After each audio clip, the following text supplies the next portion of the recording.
Oi, gente, tudo bem? Esse é o primeiro episódio do Impacto Positivo Entrevista. Por aqui nós vamos trazer grandes nomes da sustentabilidade, da economia e da filantropia no Brasil. Eu sou Gabriela Zimmermann e hoje a gente fala com Carlos Abras, da Fundação SOS Mata Atlântica. Vem comigo. Oi, Carlos, seja muito bem-vindo. É um prazer Obrigado, ter aqui Gabriela. conosco. Eu que agradeço o convite e um prazer é o nosso. Legal. O Carlos tem aí mais de 20 anos de atuação na área, é gerente de negócio e mobilização de recursos da Fundação, tem aí mais de 8 anos, né, Carlos? Exatamente. Então, vou lá para a primeira pergunta aqui, né? A gente vai falar vamos começar falando sobre crise climática, né? Esse foi um dos principais motivadores da adesão do mercado às práticas ESG, né? Como é que você avalia essa questão atualmente? Bom, perfeito. A década atual é uma corrida contra o tempo, né? A gente vê uma série de compromissos, por exemplo, até 2030, de mitigação do aquecimento global, de limitarmos o aquecimento global até 1,5 graus Celsius, em comparação, né, com os períodos industriais, pré-industriais. E para que a gente possa, então, alcançar esses indicadores e colocar no chão, vamos dizer assim, né, as metas desses acordos internacionais pós-COP15, né, como é que ocorreu em Paris, a gente precisa, e isso demanda um esforço coletivo, né, um esforço político, um esforço econômico, né, um esforço de toda a sociedade, né.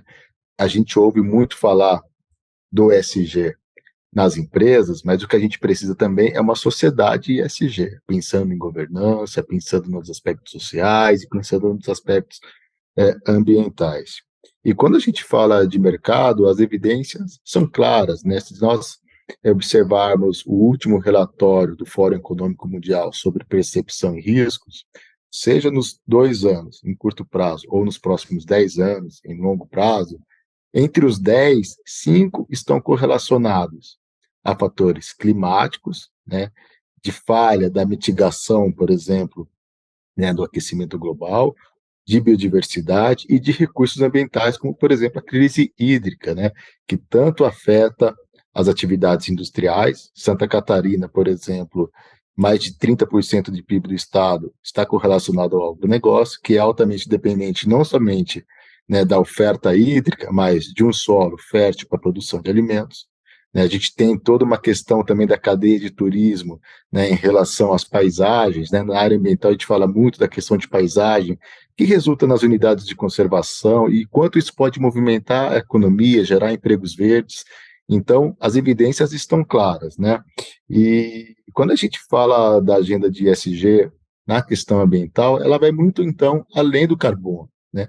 A gente sabe que o carbono é importante, é preciso reduzir as emissões de carbono, e para isso, a gente precisa deixar de desmatar. Um dos principais indicadores de emissão de gases de efeito estufa no Brasil está diretamente correlacionado com o desmatamento e o uso e ocupação do solo, mais de 50%. Então, se o Brasil também quer cumprir com o seu acordo internacional, né, de redução das emissões, ele precisa alcançar uma meta que é comum a todo o movimento ambientalista brasileiro, que é qual? Desmatamento zero. Nós não podemos mais permitir o desmatamento ilegal zero, né? E, claro, restaurar os nossos biomas. E a gente tem, né, recentemente, em dezembro do ano passado, na Conferência de Biodiversidade em Montreal, a Mata Atlântica, por exemplo, ela foi escolhida pela ONU dentro do movimento da década de restauração de ecossistemas como um flagship, né, entre 10 projetos, 10 biomas considerados estratégicos para a restauração. E tudo isso resulta, né, numa qualidade de vida melhor, né, para toda a sociedade brasileira, né, que depende desses serviços ecossistêmicos que a gente acabou de citar. Legal. A questão do desmatamento é muito importante, né, Carlos? A gente ouve falar nisso, a gente fala muito nisso, né, e não adianta, ela persiste, por mais que tenham ações, muitas empresas fazem ações de reflorestamento, mas a gente já desmatou muito, né? Então, precisa avançar muito nisso, né? É desmatar zero e continuar o reflorestamento, né? Exatamente. Neste primeiro semestre, a gente testemunhou a redução do desmatamento em alguns biomas, não em todos os 6 brasileiros, porque no Cerrado ainda continua com indicadores de aumento, né? Mas na Mata Atlântica a gente teve uma redução aí significativa, né, de aproximadamente aí 60%. Hoje teve um desmatamento que ainda é alto, por mais que tenha havido redução, a gente está falando de quase 7.000 hectares. Isso equivale aproximadamente aí a um campo de futebol por hora sendo desmatado. Então, nós todos estamos falando, né, em boa governança, em boas práticas socioambientais. Toda a sociedade, e principalmente as empresas, elas precisam atuar para que isso não ocorra, né? Então, a Mata Atlântica é o nosso quintal. A gente está falando de 80% do PIB sendo produzido nos 17 estados deste bioma, né, que é a casa comum de 145 milhões de brasileiros. E então, o desmatamento ainda continua alto, a gente tem observado uma redução, mas ainda é inadmissível ter altos índices de desmatamento, como a gente vem testemunhando. É verdade. E falando em crise climática, recentemente aí a gente tem acompanhado notícias de várias regiões do mundo enfrentando problemas sérios com o clima, né? Superaquecimento, são enchentes, enfim, climas extremos, né, em lugares que a gente antes não via, né? Em cidades, em países, né? Enfrentando fenômenos que não eram comuns àquele país, né? Aquele ecossistema, né? Antes. Como é que você avalia essa relação dos cuidados com o meio ambiente e essa resposta da natureza, assim, o que que é essa resposta para a gente? Como é que a gente pode avaliar isso? Sim. Bom, as evidências, e vamos falar com base em ciência, né, são claras.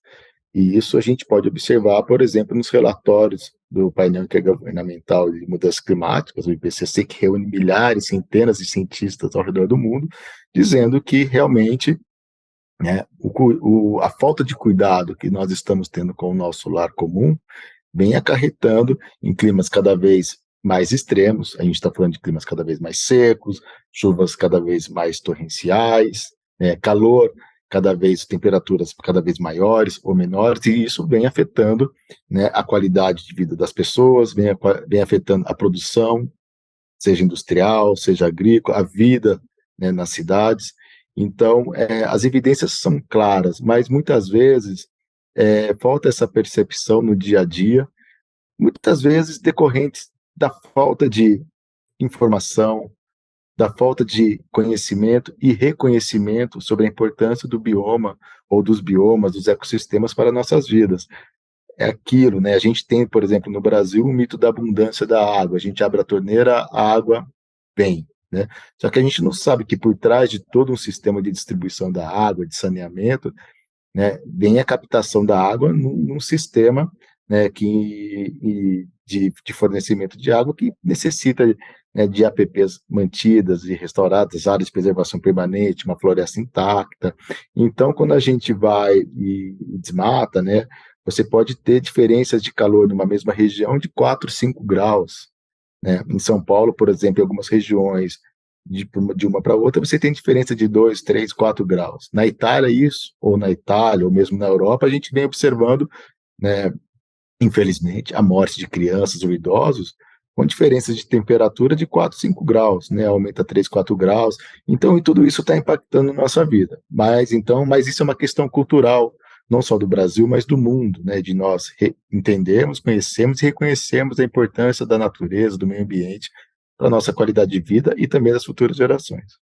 Quer dizer, né, a resposta da natureza, ela está sendo clara, cada vez mais frequente, né, está intensificando, né, a gente tá escutando, é só parar para ouvir, né, a gente para ouvir a natureza, a gente tem visto essas crises todas que têm acontecido, desastres, assim, grandes tragédias mesmo, que comunidades, que cidades, estados, países têm enfrentado com essa resposta da natureza. Então, acho que isso está bem claro, né? Agora é Isso. entender como é que, é como você falou, é baseado em dados, né? A gente não está dizendo aqui que a gente acha, né? A gente Tem um tem. ponto que é importante, assim, é nós elevarmos nesse diálogo, que a importância das empresas, não somente de fazer o seu papel dentro de casa, mas influenciar a sua cadeia de valor. E também, através do consumo de seus bens e serviços, educar os seus consumidores. E em que sentido eu estou falando? A mudança climática, ela não vai pular você para atingir o seu vizinho que não faz.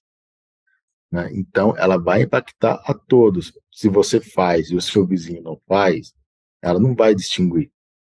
Ela não vai dizer, Gabriela, você está tendo um consumo consciente, reciclando seu lixo, né, cuidando do seu consumo de água, eu vou pular sua casa para ir no seu vizinho. Ela não vai fazer isso. Então, o problema é de todos, mas a solução também tem que vir de todos. Por isso é importante, né, de eventos como o que vocês estão produzindo, para que a gente possa, né, engajar e mobilizar a sociedade localmente, nacionalmente, globalmente, para esses desafios que estão aí, como você acabou de trazer. É verdade. Então, tá, Carlos, obrigada pela tua participação aqui com a gente, né? A gente está muito feliz que você vem no evento lá em novembro e obrigada pela contribuição e a gente vai se falando até lá. Depois a gente deixa todos os dados aqui para o pessoal participar, enfim, saber mais do evento. Te agradeço, um bom dia aí e até lá. Até lá, Gabriela. Um grande abraço a todos. Então é isso, gente. Obrigada por acompanhar esse primeiro episódio. A gente se vê na próxima edição com mais um convidado do Impacto Positivo Summit. Aqui embaixo do vídeo a gente deixa todos os links para você conhecer mais sobre o projeto, saber mais sobre o nosso entrevistado e o próximo programa também. Obrigada a todos e até lá!